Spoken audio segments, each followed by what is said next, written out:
I'm Nick Snow, watching Government for Oil and Gas Journal in Washington, D.C. The U.S. Bureau of Land Management announced on May 5th that it was beginning to review how it develops its resource management plans. But the idea that the process needed to be revised began much earlier. RMPs provide a framework for the U.S. Department of the Interior Agency's employees to manage federal onshore public lands.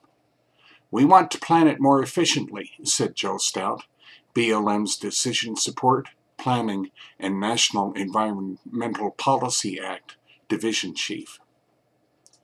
RMPs now take an average of 8 years to complete, he told OGJ on June 17th. That's too long.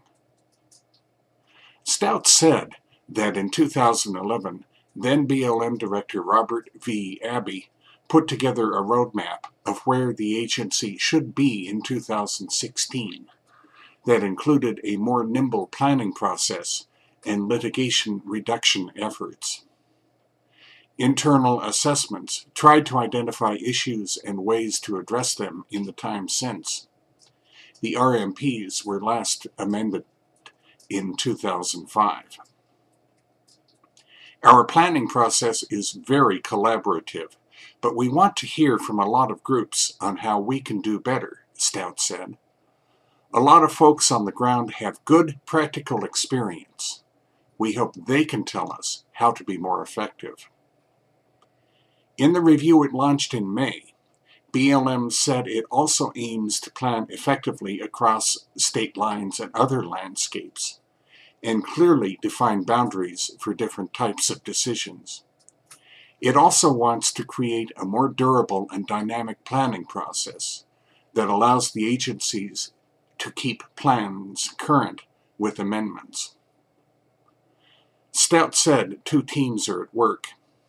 The first will consider what he termed, quote, more surgical, process-oriented changes, end quote, in the planning process and regulations themselves. One question has emerged already. Does BLM really need Federal Register NEPA notices in addition to the U.S. Environmental Protection Agencies in every case?